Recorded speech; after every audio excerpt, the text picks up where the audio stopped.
Hi everyone, my name is Adele Church, and today I'll be presenting my poster on hydrotherapy for exercise-induced muscle damage. This is my poster. Here is my abstract. So what exactly is exercise-induced muscle damage? So this is a temporary breakdown of muscle fibers that cause pain, swelling, and reduced muscle function, especially after a very intense workout. So essentially this workout will cause the overstretch of sarcomeres beyond myofilament overlap, causing the sarcomeres to actually pop and make them unable to produce active tension, which is what causes that direct loss of strength.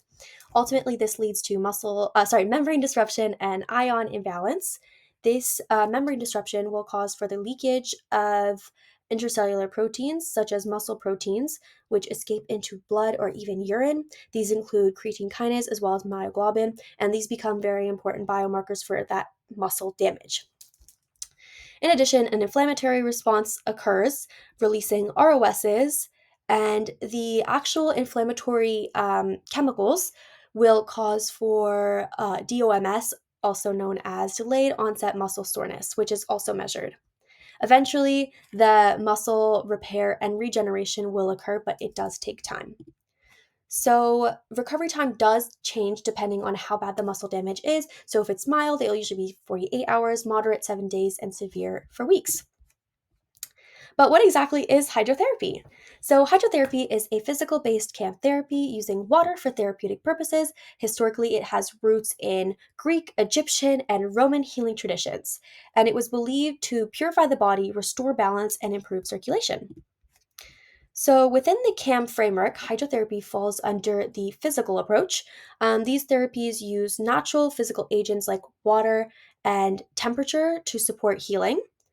They emphasize the whole person and not simply just the symptoms.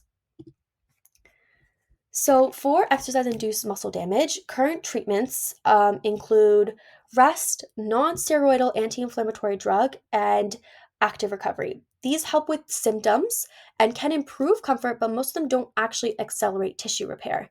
That's why many people seek a complementary option like hydrotherapy to help reduce soreness and restore function more effectively.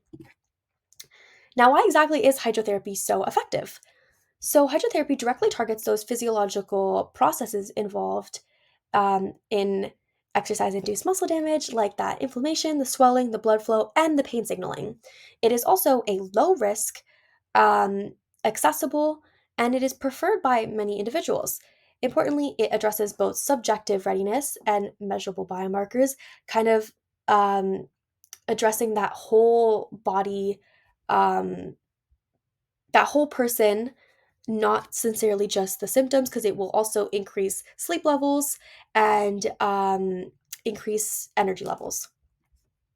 So, in order to determine if it is actually helping with exercise induced muscle damage, two studies were observed. So, in the first study, it was an RTC which compared cold water immersion, hot water immersion, and no treatment control for 30 women within a 72-hour period. And despite thermal changes, neither hot nor cold immersions improved soreness, DMOS swelling, strength, or even creatine kinase levels over those 72 hours. This suggests that a single short hydrotherapy session may not actually be meaningful or beneficial for recovery. On the other hand, in the second study, they used a slightly different approach where participants completed 5 consecutive days of cold water immersions following an eccentric exercise. Across the treatment periods, recovery outcomes improved by day 5 significantly, with hydrotherapy reducing DOMS, improving strength restoration, increasing flexibility, accelerating the decline in circulation, myoglobin levels, which ultimately indicated that this repeated daily exposure rather than a single exposure produced a stronger and more sustained recovery.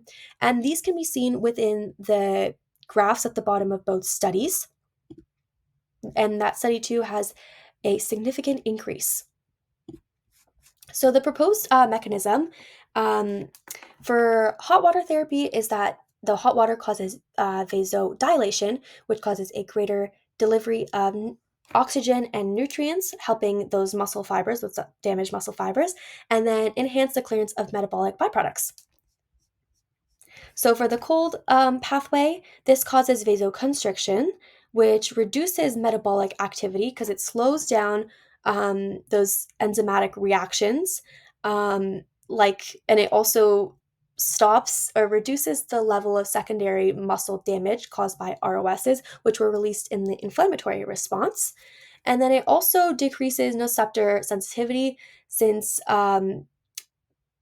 pain signals from the muscle damage are dampened with the cold, since the cold numbs it. And then the fact that you are actually immersing yourself in water causes hydrostatic pressure, and this will reduce limb volume, promote venous return, and support lymphatic drainage, and also helps remove those muscle damage markers. Eventually, this improved recovery will decrease fatigue and increase quality of sleep because your body is no longer putting so much effort into fixing your muscles.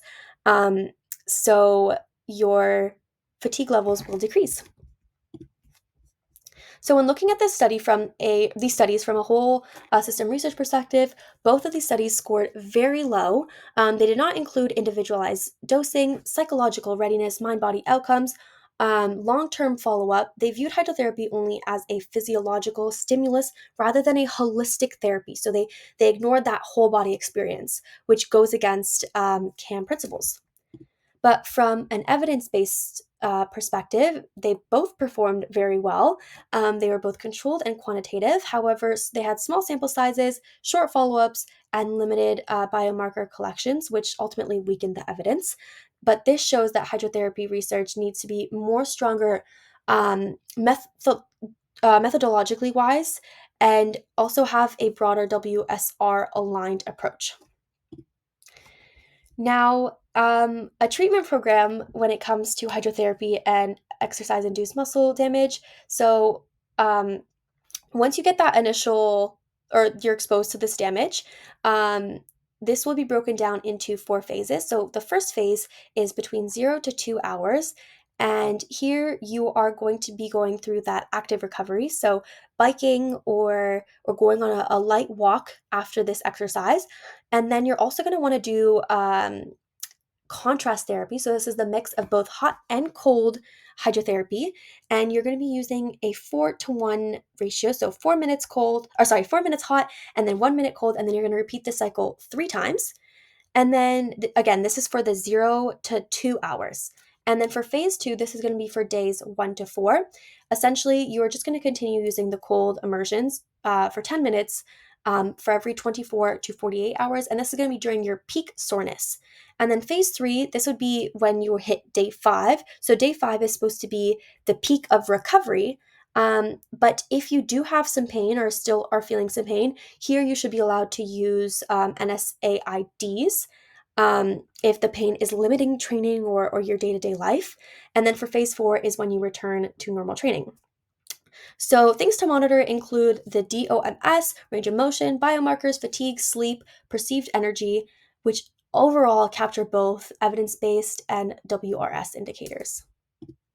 So in conclusion, with current evidence, hydrotherapy can be used alongside standard Western recovery methods to help manage exercise-induced muscle damage symptoms. Repeated cold water immersions appear to be more effective than single sessions. However, more research is needed to optimize the dosing and protocols and understand long-term impacts. So thank you guys so much for listening. I hope this presentation helped illustrate how hydrotherapy can be integrated into both Western and CAM recovery frameworks for people experiencing muscle damage. Thank you guys.